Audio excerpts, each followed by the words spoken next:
Assalamualaikum warahmatullahi wabarakatuh. Pada video kali ini saya akan kembali membahas pembahasan soal tes P3K untuk semua formasi tahun 2023, di mana untuk soal kali ini itu mengenai kemampuan manajerial ya. Oke, kita langsung saja untuk soal yang pertama.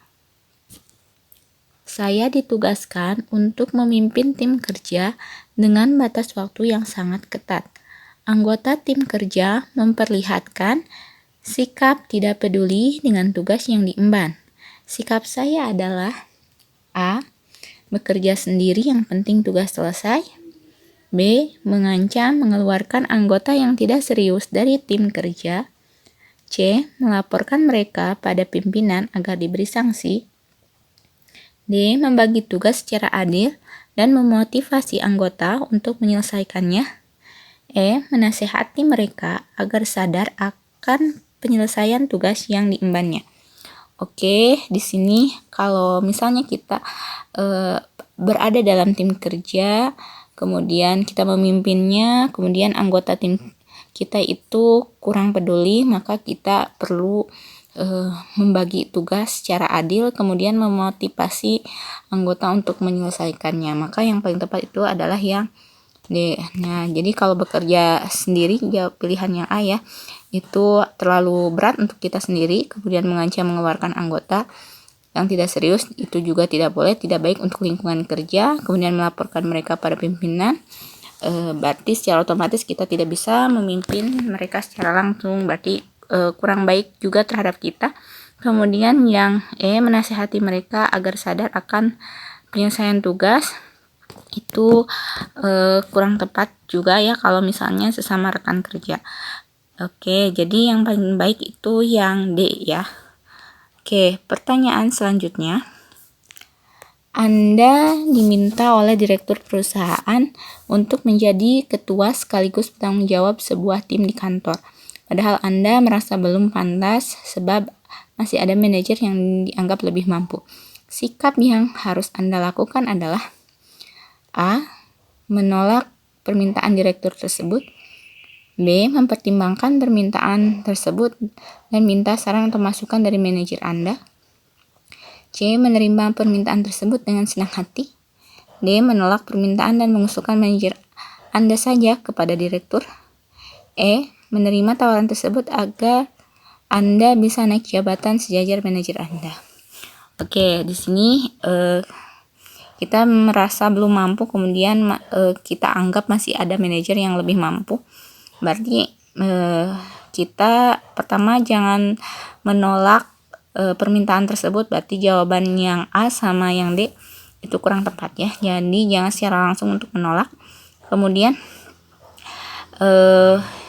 menerima dengan senang hati, tapi tidak mengetahui konsekuensinya gitu ya. Jadi itu juga kurang baik. Jadi yang paling baik itu adalah kita harus mempertimbangkan mengenai permintaan dari direktur tersebut dan kita meminta saran atau masukan dari manajer kita ya, manajer Anda. Jadi kita lebih menghargai pada manajer kita gitu, karena takutnya kita melangkahi dari manajer kita. Jadi jawaban yang paling tepat itu adalah yang B. Oke, pertanyaan selanjutnya. Seorang staf HRD di sebuah instansi menawarkan kepada Anda bahwa Anda bisa diterima sebagai karyawan di perusahaan tersebut. Namun, Anda dimintai sejumlah dana agar proses tersebut berjalan lancar. Sikap Anda adalah A. Memberikan dana tersebut asal Anda bisa bekerja di perusahaan itu. B. Menolak tawaran itu dan mencoba melamar dengan cara yang baik atau ikut seleksi. C. Mempertimbangkan tawaran itu. D. Laporkan ulah HRD itu kepada pimpinan perusahaan. E. Menerima tawaran itu toh tidak ada orang yang tahu. Oke, berarti sikap yang paling baik itu kita harus menolak ya secara langsung mengenai tawaran tersebut, dan kita melakukan lamaran secara baik ya, atau mengikuti tahapan atau seleksi untuk melamar di perusahaan tersebut. Jadi yang paling tepat adalah yang B. Jadi kalau kita memberikan dana, kemudian mempertimbangkan atau menerima tawaran itu, berarti itu kurang baik ya. Oke, jadi paling tepat adalah yang B.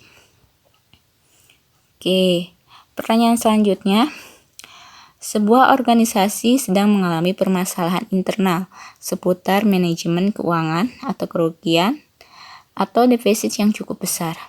Pendapat saya terhadap kondisi ini adalah A. Saya akan menjaga kerahasiaan permasalahan yang terjadi dan tidak ikut campur masalah keuangan. B. Seharusnya pimpinan puncak dapat menindak tegas yang terlibat dalam masalah ini. C. Tidak mempersoalkan masalah tersebut karena bukan bagian tugas saya. D. Pastikan bahwa kepala keuangan bertanggung jawab penuh terhadap masalah ini. E. Perlu memperjelas permasalahan kondisi keuangan perusahaan kepada seluruh jajaran organisasi agar dapat mengevaluasi kembali rencana pembelanjaan. Oke, di sini mengalami masalah internal seputar manajemen.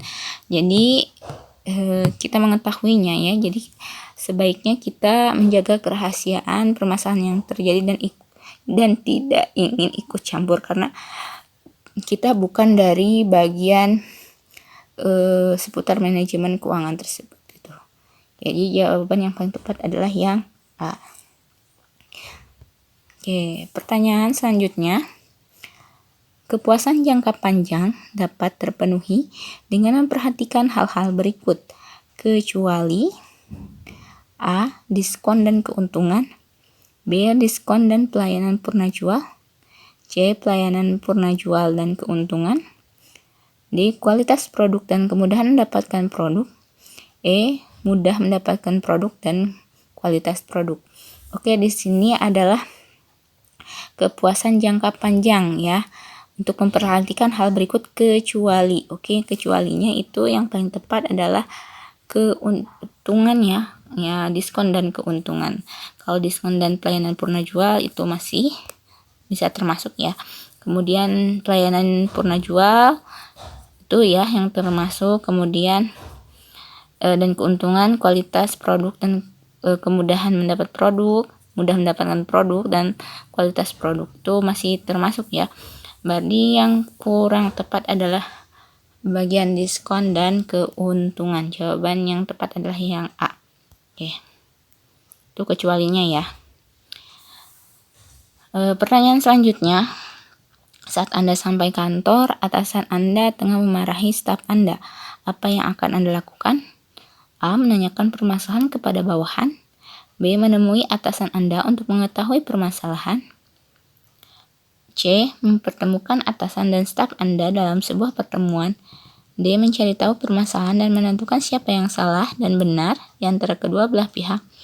E. Mencari tahu permasalahan dan menentukan siapa hukuman apa yang pas dilakukan. Oke, di sini ada atasan ya yang tengah memarahi staf kita gitu. Jadi yang perlu kita lakukan, kita harus menemui atasan tersebut dan menanyakan apa permasalahannya gitu. Jadi yang paling tepat itu jawabannya yang B ya. Kalau menanyakan ke bawahan itu kita kurang tepat ya. Jadi lebih baik kita langsung tanyakan ke atasan kita. Oke, jadi yang paling tepat itu jawabannya yang B. Oke, mungkin untuk pembahasan soal untuk kemampuan manajerial pada video kali ini cukupkan sekian. Mudah-mudahan bisa bermanfaat dan ini berlaku untuk semua jenis formasi ya. Formasi P3K teknis itu mudah-mudahan nanti teman-teman yang sudah mendapatkan jadwal bisa melaksanakan tes dengan lancar dan mudah-mudahan lulus pada tahun ini menjadi P3K. Oke, terima kasih sudah menonton video kali ini. Jangan lupa untuk subscribe, komen, dan share video ini. Sampai jumpa di video selanjutnya. Wassalamualaikum warahmatullahi wabarakatuh.